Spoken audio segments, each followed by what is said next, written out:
Fucking hell. I was looking every which way but right ahead.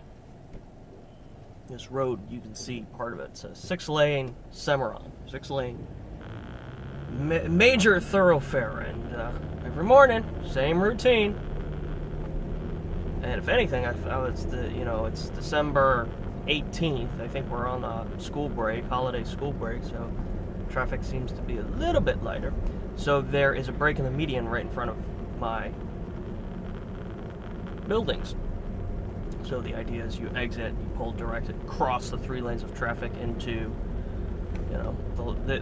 this lane of traffic, these lanes of traffic were in the direction. So in order to pull that off, you got to look at the incoming traffic, find your brake, while at the same time checking the outgoing traffic and make sure you got a brake that way. And if you can time it really good, you can just jump right out and jump right into the other traffic.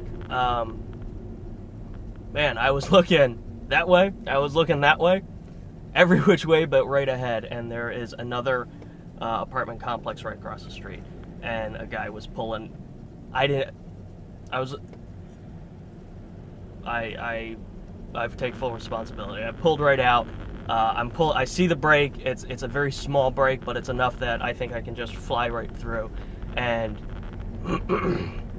I see the brake over there, and I'm looking over here to make. And I see the brake over there, so I start going, and I'm looking over here to make sure I've got my window from the outgoing traffic, other side of oncoming traffic, and blaring horn.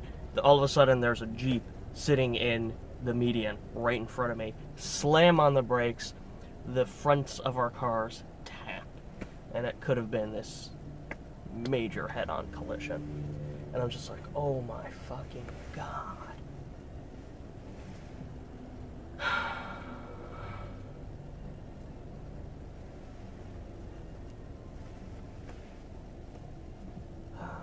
Not a good way to start the day. A day that's already iffy to begin with. Anyway, I'm like, we're in the middle. I'm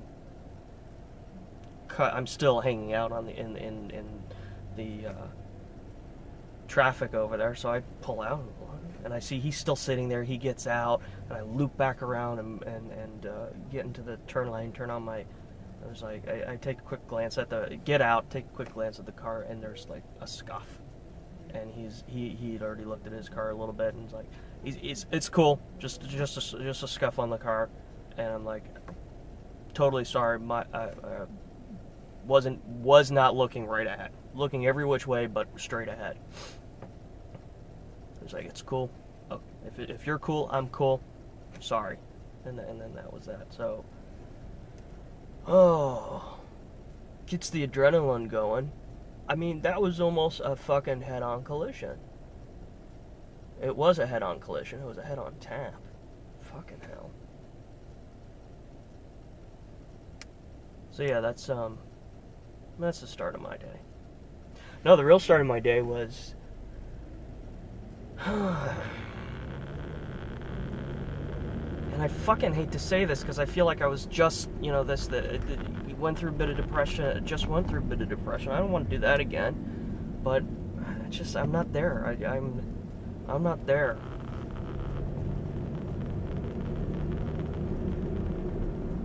I go through these periods where I'm really super fucking busy, and I got a lot of shit going on, and then there's a break. Not that there's really a substantial break right now, but there's enough of a break or enough of a mental break where I look forward, which I apparently am. I don't know. Sometimes it's good to look forward. Sometimes it's bad, right? You should be looking where you're going, but maybe if you are looking where you're going, you don't maybe you can't see the path. Maybe there is no break in the traffic. Maybe it is all the same routine. And, every now and then I just stop and take stock of the seeds I'm planting and the work I'm doing, and I'm like, I don't really see any break in the traffic. I don't really see where I'm heading here. I don't really see that any of this is very worthwhile. And it's an age-old complaint. It's just that, you know, the trappings are decidedly different. You know, there's all these books that I've been very diligent on. Matty Ho called me a machine when I sent him Religiously Roasted. And I'm waiting. I'm still waiting. You know, there was a day last week where there was this really good link sharing for Religiously Roasted when it debuted on iTunes. And I'm still waiting, I think, until tomorrow to see if that generated any sales. And, you know, the other good thing is that Barnes & Noble and iTunes, primarily Barnes & Noble, has been good to me. And it's really surprising in light of Kindle. Kindle is very user-friendly, very author-friendly, very upload your book, it's published within 24 hours. You have full control over most everything, aside from giving it away for free. I've never gotten a royalty check for them. Their reporting is, you know, it's very good for like daily and weekly shit, like current, but in order to see, there's like no account balance, you know? There is no record of previous checks. I mean, I feel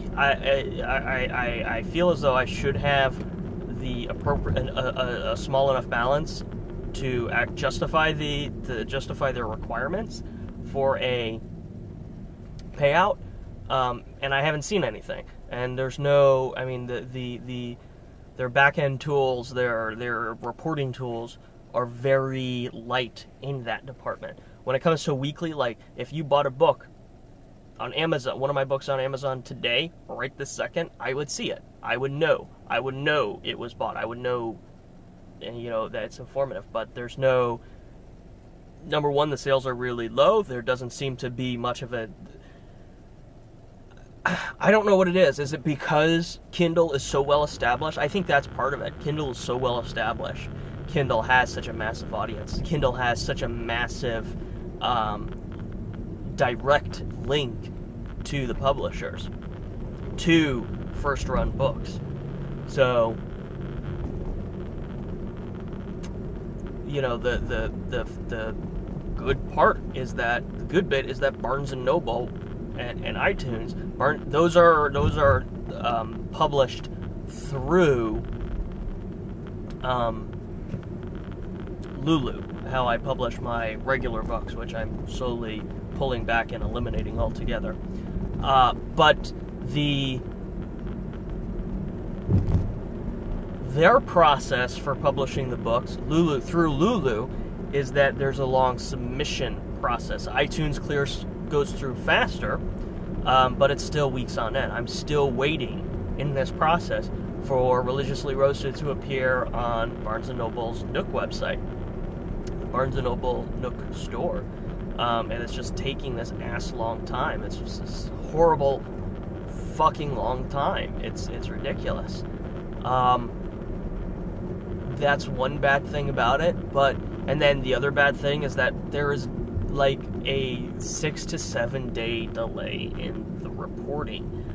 So when I refresh the sales report, Lulu sales reports, I'm looking at numbers. If a new number pops up, it's a number that popped up 7 days ago, that went through 7 days ago. So that delay is frustrating when you know. And I haven't done this with Barnes & Noble, with Barnes & Noble or iTunes, but you know, I spent $70 over a weekend a few weeks ago promoting Amazon, and you know, I felt, you know, and I had all the pieces in place to see that the money was being spent, the ads were being clicked, no books were sold. So I could see the immediate result of that, which was important to me. I'm not sure, you know, big picture, 1 week to wait to see how effective a promotion would be is not terrible, but it's frustrating when, you know, $70, $80 on something like that is a huge expense. You know, it's nothing for the big guys, sure, but for the little guys, that's fucking to get nothing out of it, that's even worse. So yeah, I mean, part of it is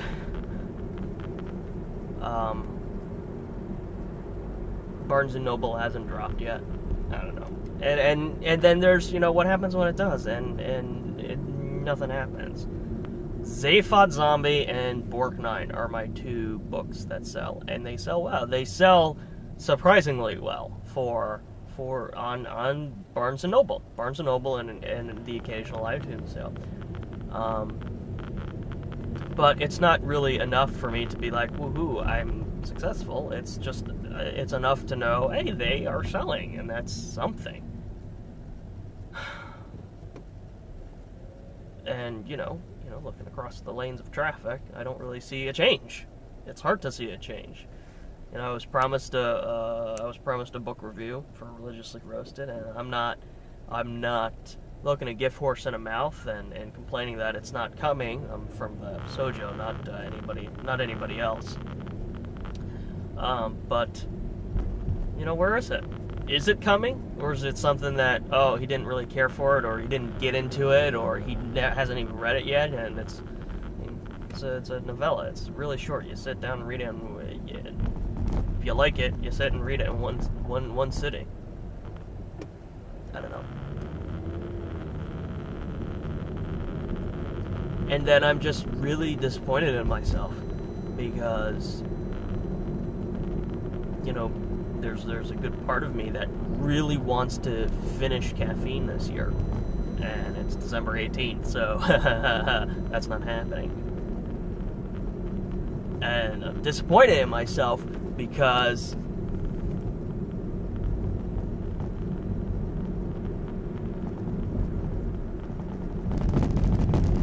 I'm not working on it. I'm not working on it. Number one, I'm not working on it anywhere near the level I need to be working on it in order to get it done by the end of the year. And number two, I'm just not working on it. I don't have any motivation to work on it. It's like I'm looking ahead for Caffeine, and I don't see it breaking the traffic there. Even if I do finish it, the same thing is going to happen. It's going to go out, it's going to go live, and nope, nobody cares. Nobody. This is. What's the point of independent creation if only one or two people care about it?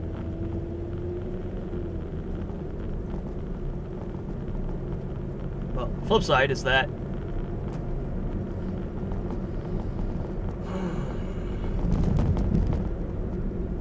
I can't keep doing what I'm doing. That's not acceptable.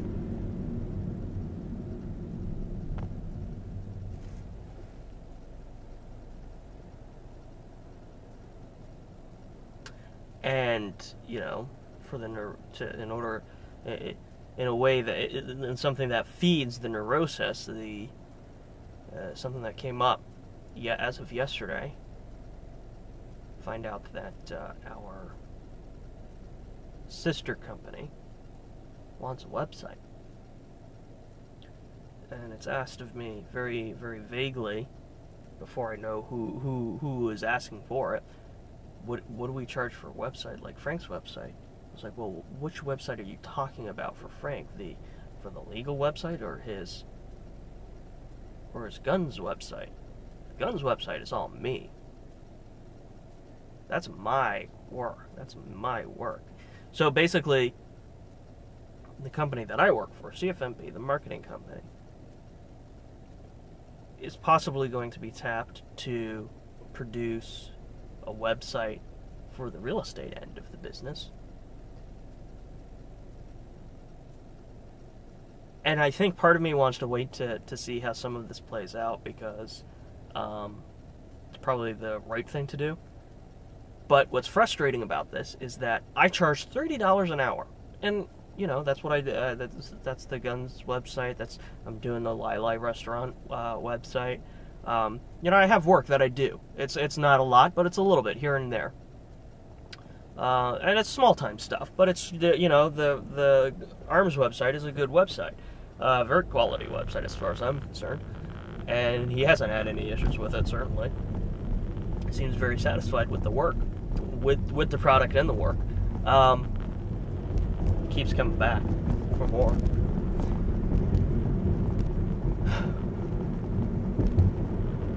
So what bothers me is that if Great American Land, the real estate arm of the business, is going to say, okay, and my boss charges him like $3,000 for the website, I probably am still going to have to do all the work. Only I get paid the shit pay that I get paid currently for. Whereas if I go around them and go straight to the source and pitch and try to land the real estate arm as a client of Horrible Run Creative, that could be a pretty fucking huge deal. And at some point, I don't know if it's going to be this week or if it's going to be after the new year, I don't know, but there's another realtor downtown-ish that I'm supposed to be consulting with for a very similar thing. And the idea of having a realtor or a real estate company as a client is very enticing for me, because I think that could be a huge client. There's a lot of potential for work there. In both cases, the difference is that one is a single person running a very small company. The other case is that it's a rather large real estate management company. Both cases, neither of them have a website, which means neither of them have any digital resources, which means none of them have pictures and videos. And that's where the great opportunity lies, as far as I'm concerned. Building the website and then freelancing and being available to produce. Okay, so we have this new real estate, and let's get some photos and video. And I had this idea on the way home.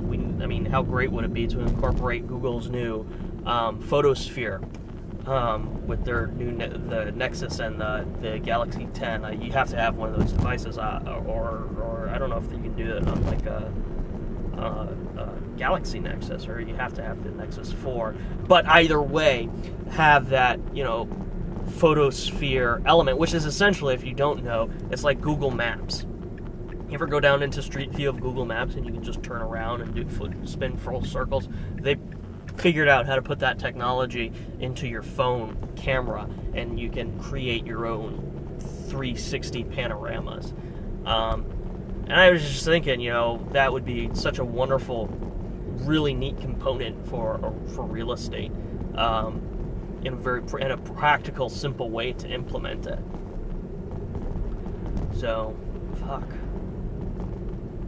I'm a little bit at a crossroads there, because Great American Land could be one of those clients where, okay, you're going seriously legit, and there could be there could be some serious money involved with it.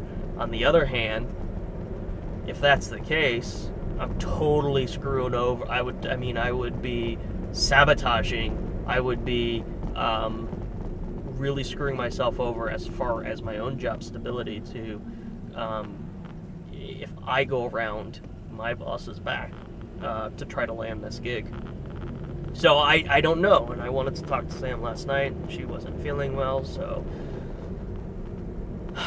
that was a little bit of a contributing factor, and I don't know. And in the light of day, is it even worth pursuing?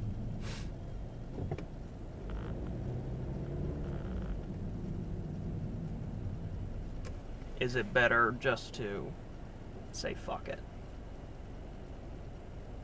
I don't know.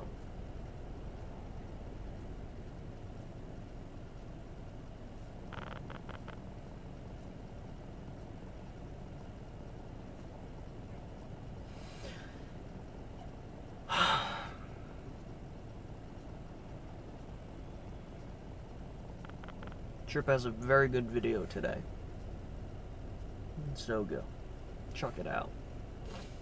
It's probably not going to be much better. Well, no, it'll be much better than this one. That's it. That's it.